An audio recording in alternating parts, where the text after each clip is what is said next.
I had always seen my tattoos as just ink on skin, part of me woven into the story of my life. Some good, some bad, but all meaningful in their own way. My first tattoo was an act of rebellion, something I did in my early 20s to prove I had control over my life. It was a simple design, small on my arm, but after that I became hooked. As the years went by, my body became a canvas, each tattoo carrying its own story. A symbol of strength after a painful breakup, a tribute to a loved one I had lost, and a design I chose simply because I thought it looked cool. Some tattoos reflected things I once believed in, like Eastern symbols for wisdom and balance, runes from ancient cultures, and even markings I had chosen without fully understanding their origins. I never questioned them. They were just art, and that was how I lived my life. I'd never been religious. Sure, I grew up around faith. My mother took me to church when I was a kid, and I'd heard all the sermons about heaven, hell, and salvation. But to me, it all seemed like another set of rules meant to control people. I had my own beliefs, my own truth, and in my truth, God was an afterthought. I wasn't a bad person, at least not in the way the world defines bad. I worked hard, took care of the people in my life, and stayed out of trouble. Well, mostly. I wasn't perfect, but who is? The tattoos, the way I lived, it was just part of who I was until the night everything changed. It was supposed to be a typical evening. I had been out with some friends, grabbing drinks and talking about life, the usual. I wasn't drunk, just relaxed, enjoying the night. We laughed about old memories, about the silly things we did when we were younger, and I felt good, alive. Then in an instant, it all changed. One moment I was walking to my car, and the next a crushing pain struck my chest. It felt like a knife being driven straight into my heart. The world spun around me, my knees gave way, and I remember clutching my chest, struggling to breathe. My friends' voices became distant. Someone yelled my name, but everything started to fade. A strange sensation took over me, like something unseen had wrapped itself around my soul and was pulling me away. I saw my friends rushing toward me, saw myself collapsing to the ground, but I couldn't react because I wasn't there anymore. I was somewhere else. At first there was nothing, just darkness. I thought maybe I was dreaming, that it was all just a hallucination from the pain, but it felt too real. I tried to move, but I had no body, no form. I could still think, still feel, but it was different, like I had been separated from everything I had ever known. Then the darkness shifted. It wasn't just emptiness anymore. It began to move. At first I couldn't make sense of it. It was like being underwater but without the sensation of pressure. The darkness felt alive, pulsing, twisting, spreading. That's when I felt it. A presence. It wasn't warm, not comforting, but watching. At first it was faint, like distant whispers, but it grew stronger. I wasn't alone. A deep chill spread through me. My entire life I had never feared the unknown. I had always prided myself on being a man who could handle anything. But this was different. Something was coming for me. I turned, or at least tried to. I still didn't have a body, but somehow I could sense movement. That's when I saw them. Shadows, not just darkness, but figures within the darkness. They shifted and blurred, watching me.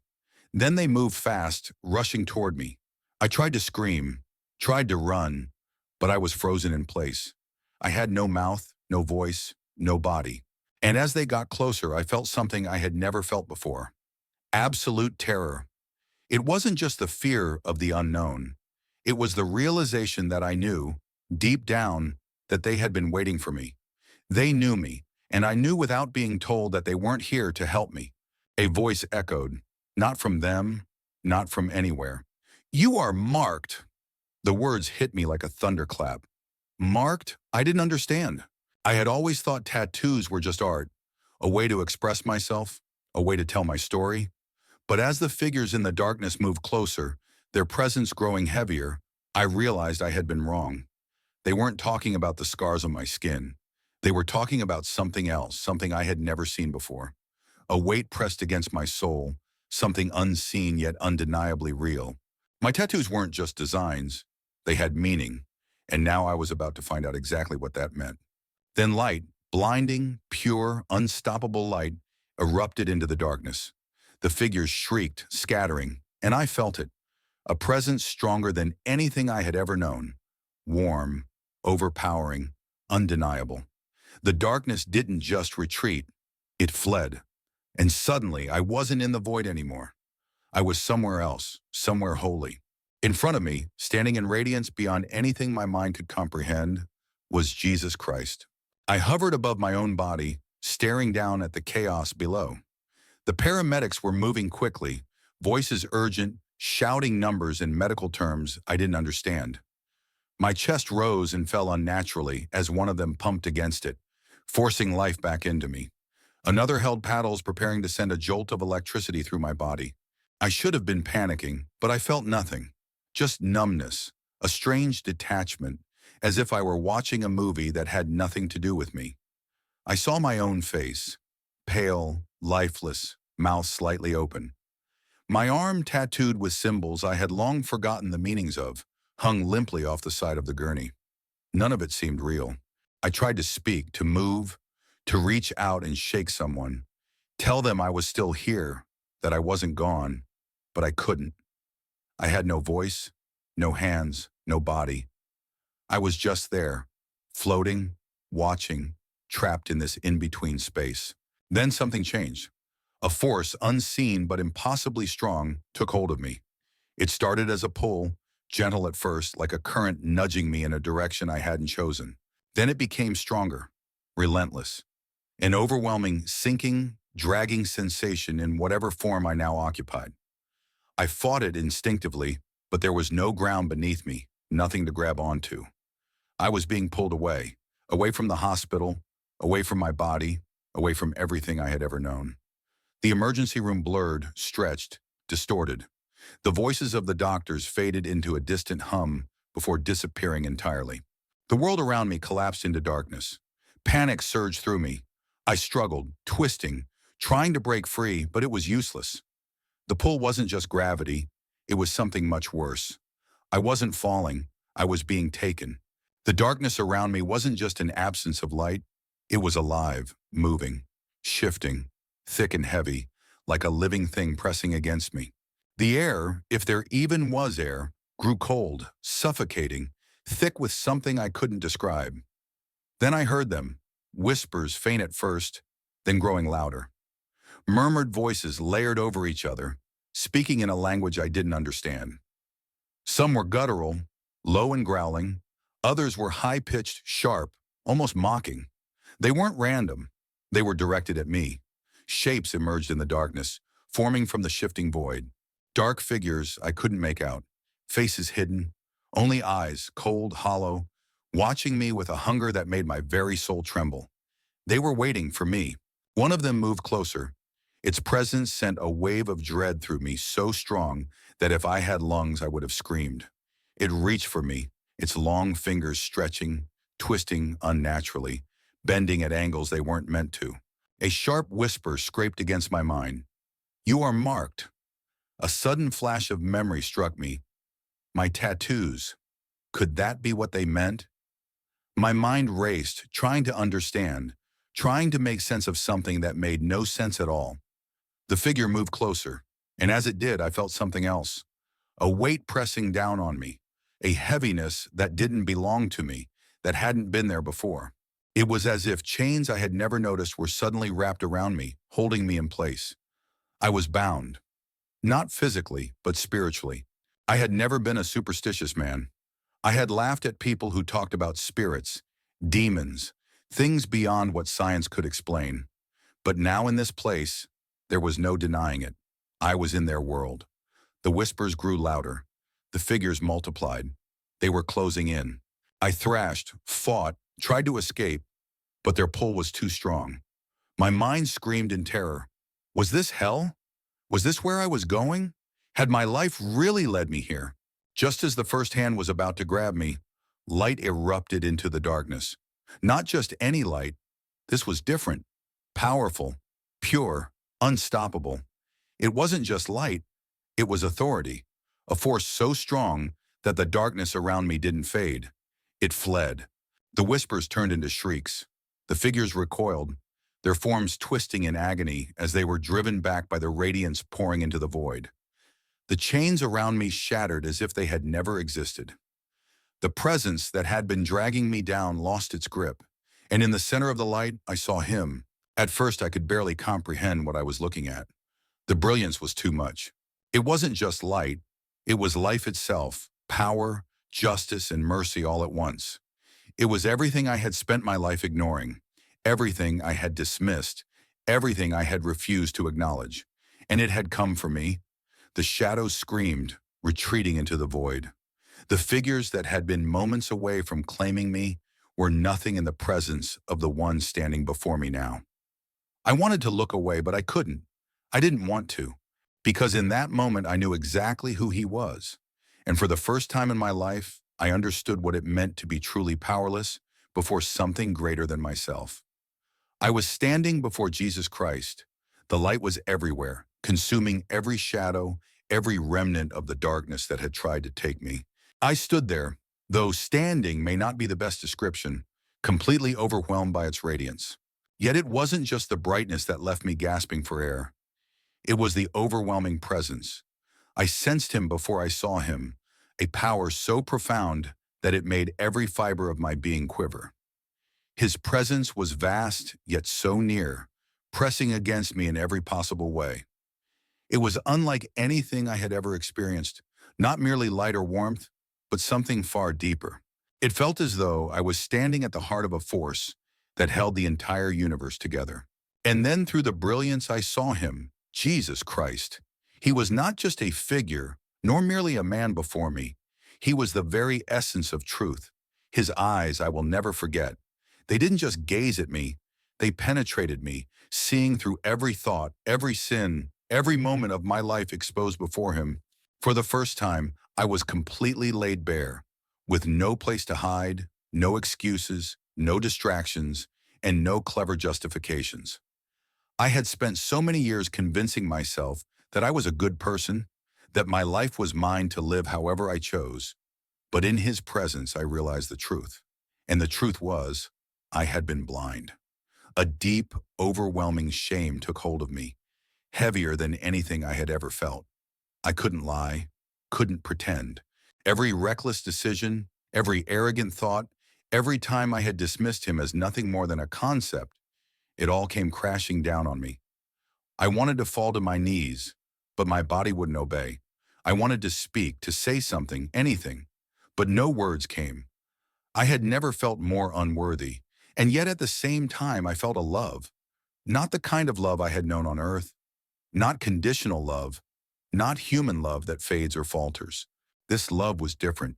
This love didn't overlook my sins. It recognized them, saw them for what they truly were, but it didn't turn away. Jesus knew everything about me, yet he stood before me unshaken. The weight of my own failures crushed me, and I tried to speak, to explain myself, but what could I possibly say that I hadn't already understood? I had once believed faith was merely tradition. Jesus didn't need me to explain, he already knew. Before I could utter a single word, he raised his hand and reality shifted. I was no longer standing in his presence.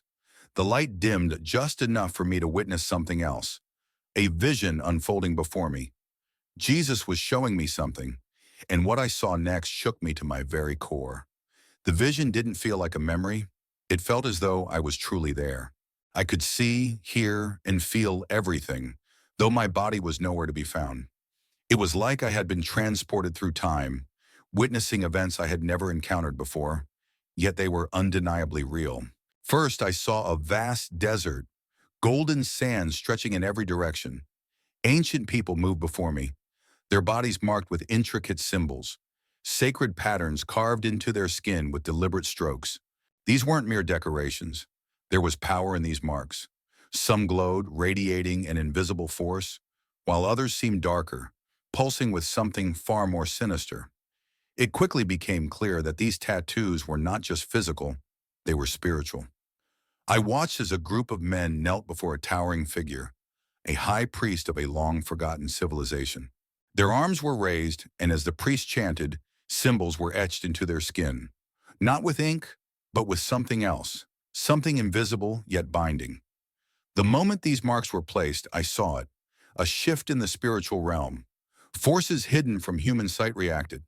Some men were sealed, protected by divine power, aligned with something far greater than themselves. But for others, I saw it happen. The moment the mark touched their skin, something in the darkness stirred. Shadowy figures, demonic entities appeared, circling the men, attaching themselves to the marks. Some men winced, shivering, their expressions changing, as if an unseen weight had suddenly been placed upon them. They had no idea what they had just done. And then it hit me. This had been happening since the beginning. Tattoos had always carried spiritual significance. They were never merely art or forms of self-expression. They were a language, a declaration, a mark of ownership. The vision shifted again, and now I found myself in another time, on an ancient battlefield. Warriors prepared for war, marking their bodies with symbols, praying to gods they barely understood. Some of these markings protected them, while others enslaved them to forces beyond their understanding. I saw priests, sorcerers, and rulers throughout history, their bodies marked with symbols connecting them to something else. Some divine, others horrifying. The markings weren't just for the living. I saw bodies being buried with sacred inscriptions, ensuring their souls would reach a specific destination in the afterlife. I saw entire cultures branding their own people, unknowingly binding their spirits to ancient pacts they never consented to. The vision changed once again.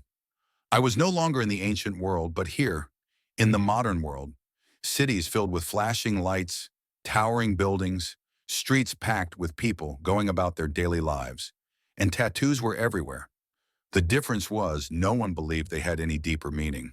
People sat in tattoo parlors, flipping through designs, choosing symbols because they looked cool, because they were trendy, or because celebrities had them. They had no idea. I watched as a man received a tattoo of a serpent on his arm. The moment the needle pierced his skin, I saw it. A shadow moved, claiming him. Not in a dramatic, movie-like possession, but through subtle influence. It whispered, it clung to him, gaining a foothold. I saw a woman tattoo an ancient sigil on her back, unaware that the symbol had once been used in rituals dedicated to demonic forces. She laughed with her friends, admiring the ink in the mirror, completely unaware of what I saw. The moment it was finished, something latched onto her, a spirit, watching and waiting, now connected to her in a way she would never understand. My stomach churned. People had been marked without knowing it. The worst part was their ignorance. They didn't know they had opened doors. They didn't know they had invited something into their lives, and that's exactly what the enemy wanted. I saw spirits feeding off this deception. Demonic forces weren't forcing their way in. They were waiting for people to invite them. Tattoos, in many cases, were invitations. Not all tattoos, of course. I saw the difference, as some markings were neutral, some were even holy symbols of dedication to God, marks of spiritual warfare and protection. But these were rare. The world had twisted tattoos into something else. It had normalized them, stripped away their meaning, or so people believed. In reality, the meaning had never disappeared. People just stopped believing it mattered. The enemy hadn't taken control by force. He didn't need to. He had convinced the world to do it willingly. My heart raced as I watched people moving through life, completely unaware of what they carried. Their bodies were covered in marks, some harmless, some destructive, some binding them to forces they didn't even believe in. And then I saw something even worse. The next stage. Tattoos wouldn't be just personal anymore. The world was heading toward universal markings, symbols that would connect people to a global system. A time would come when markings would no longer be merely personal expression, they would become mandatory. I gasped, my spirit trembling at the sight. And just like that, the vision ended. I was back before Jesus, my whole being shaken. I stood frozen, my mind still reeling. I looked at him speechless, and he simply said, "And now you understand." I stood there, my mind still spinning from what I had just witnessed. His words echoed inside me, not as sound, but as something deeper, undeniable. I had spent my life thinking tattoos were merely a form of expression, a way to tell my story.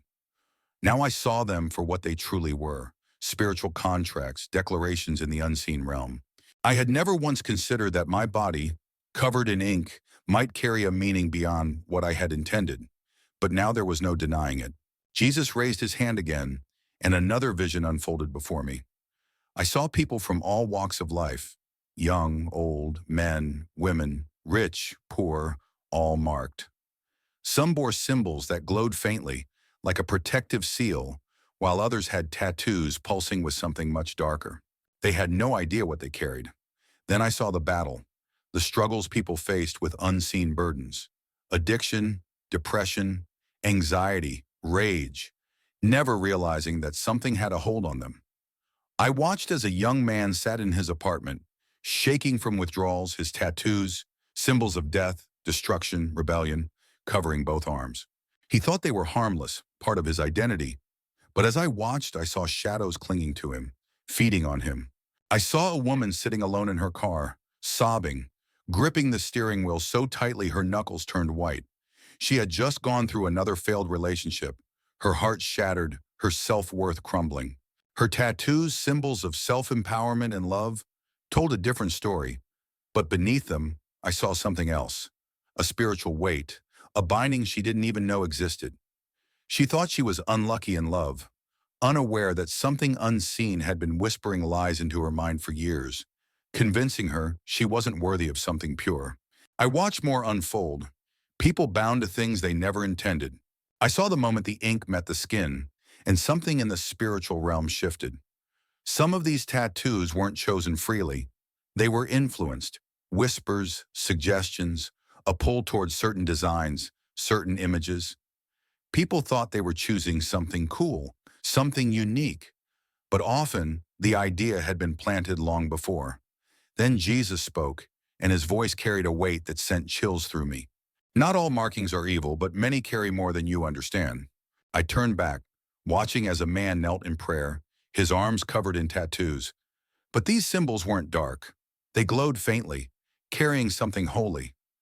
I saw angels standing nearby, watching over him. His markings were declarations, commitments to God. They weren't chains, they were weapons. Jesus continued, "The enemy twists everything. He does not create. He only corrupts what was once sacred, turning it into bondage." I witnessed how it all began, how symbols once represented the covenant's protection and a sacred connection. Over time, however, that meaning was distorted, and the world was misled into believing that tattoos were merely designs without any significance. In this ignorance, the adversary gained unrestricted access. Then Jesus revealed something that unsettled me deeply. Some tattoos weren't just expressions of individuality, they were invitations.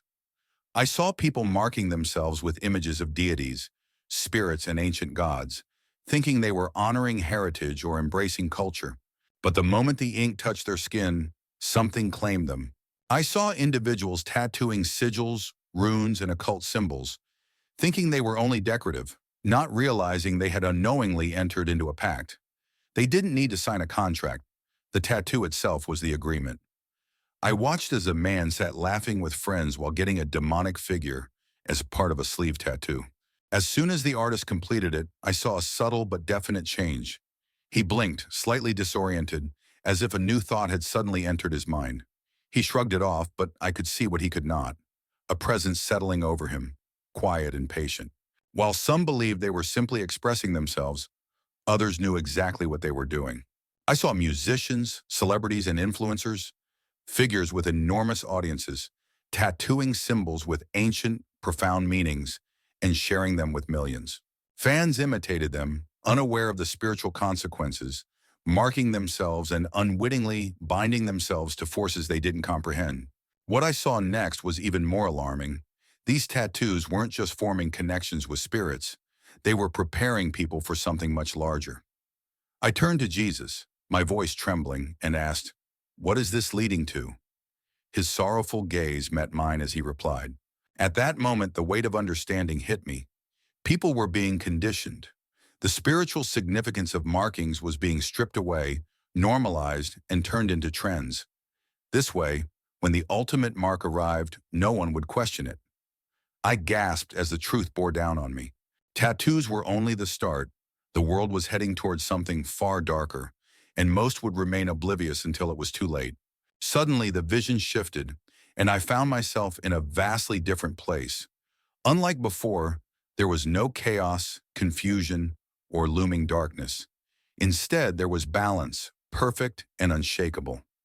Jesus stood beside me, his unwavering presence watching the scene unfold. Turning to look, I immediately sensed the gravity of what was before me. Two groups of people stood separated. On one side, I saw those bearing a mark, not a tattoo or design of their own choosing, but a divine seal. This was not something they had selected from a collection or applied themselves. It had been given to them.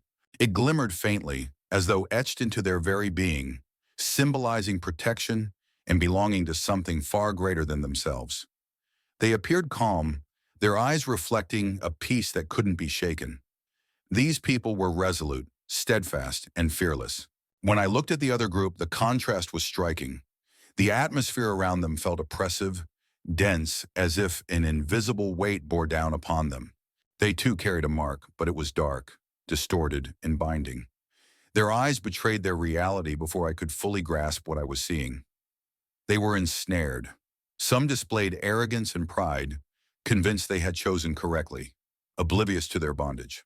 Others, however, bore the look of regret and fear. I watched as they desperately tried to erase the mark, clawing at their skin in vain. It was permanent. I turned to Jesus and whispered, "What am I seeing?" His reply carried a commanding authority that shook me, "The choice that will divide the world." As I turned back to the vision, understanding dawned on me. This wasn't merely about tattoos or self-expression. It was about allegiance. The enemy had spent ages preparing for this moment, subtly desensitizing humanity to markings, making them commonplace, trendy, and tied to personal identity. Why? So that when the ultimate mark came, no one would think twice about accepting it. I saw individuals faced with a choice. Many eagerly embraced the enemy's mark, convinced it symbolized progress, unity, and power. They displayed it proudly, unaware of what they had truly committed to.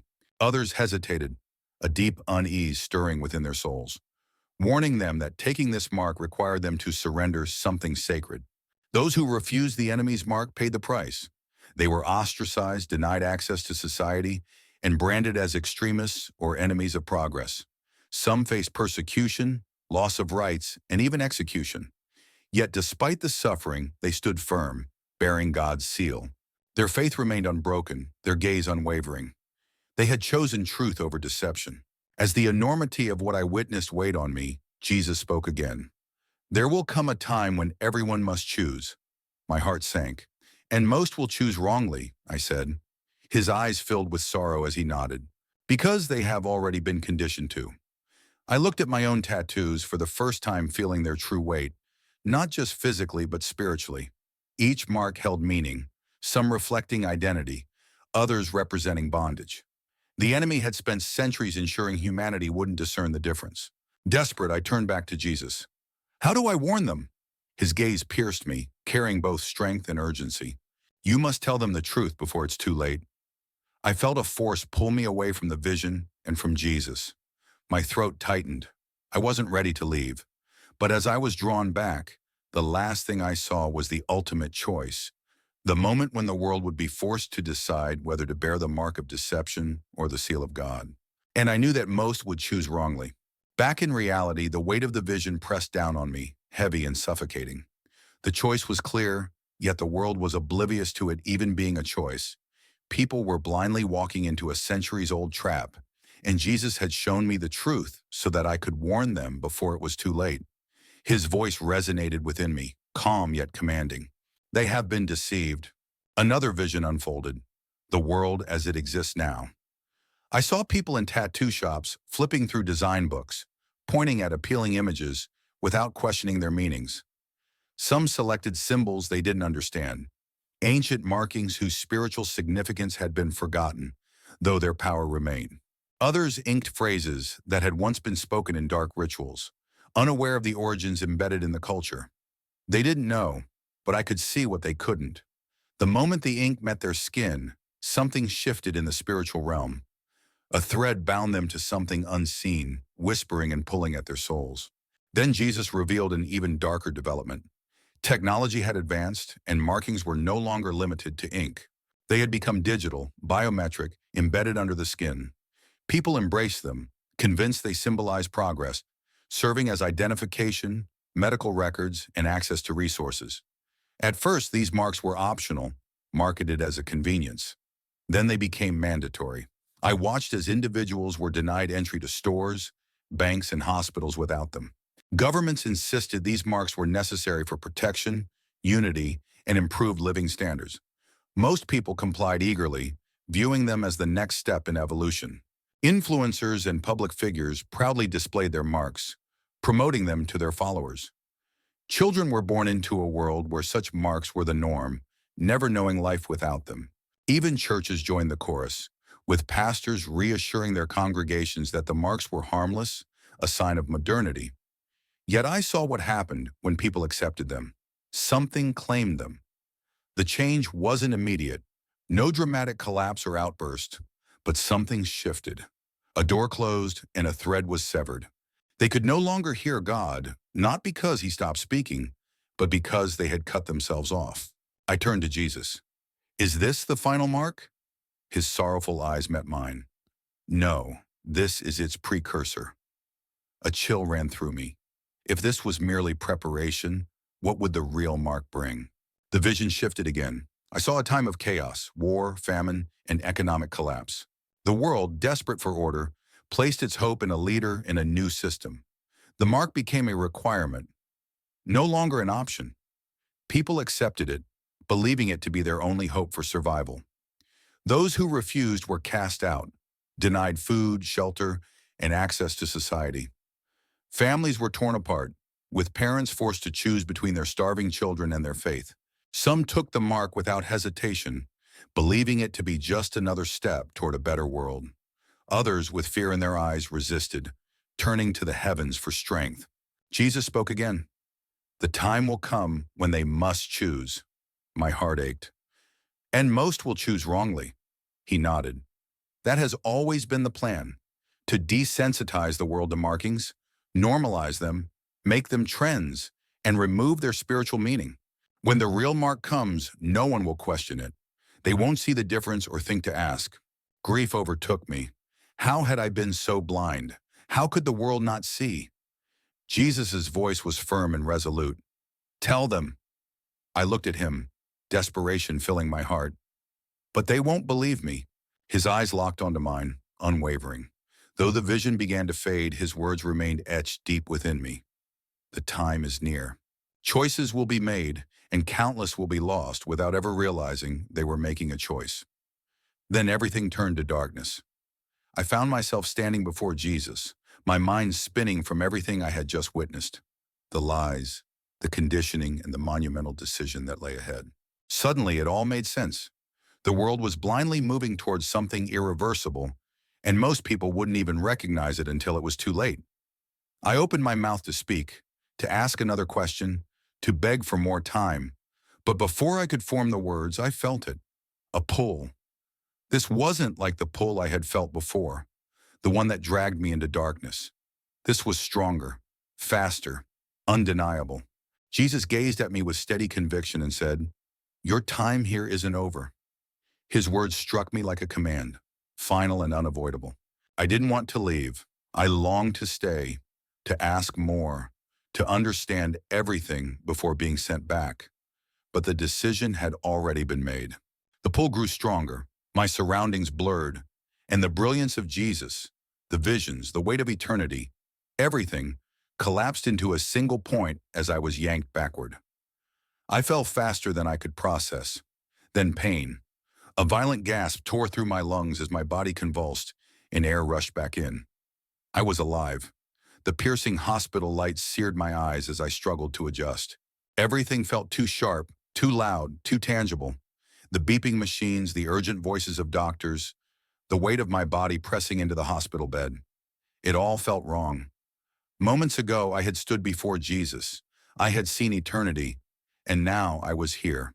A doctor's face appeared above mine, his eyes filled with disbelief. "He's back! He's back!" he exclaimed. A nurse dropped her clipboard and stumbled back, as if she'd just seen a ghost. My chest rose and fell heavily, the pain lingering from whatever had pulled me back. My head throbbed, but none of it compared to the burden in my soul. Turning my head slightly, I caught sight of my arm. The tattoos, the markings that had once seemed meaningless. Now they were different. I could feel them, not physically, but spiritually. Some of the marks were just ink, devoid of meaning, but others carried weight. I realized I had been marked long before I ever understood it. The gravity of this realization hit me harder than any physical pain. I had made choices without grasping their significance. I had opened doors, spoken words, and aligned myself with things I had never questioned. And I wasn't alone. The entire world was doing the same. The nurse's voice broke through, asking if I could hear her, if I knew my name. I ignored her, my attention fixed on my arms, my skin, my past. Had I unknowingly allowed something to claim me? Tears stung my eyes, not just from what I had seen, but from what I now understood. How many others were moving through life bound by invisible chains? How many carried marks that tied them to something they didn't even believe in? I clenched my fists. I had to warn them, to make them see. But deep down, I knew the truth. The world wouldn't believe me. I wouldn't have believed myself if I hadn't experienced it. Still, I had no choice. This wasn't merely my story, it was reality. And if I didn't speak up, who would?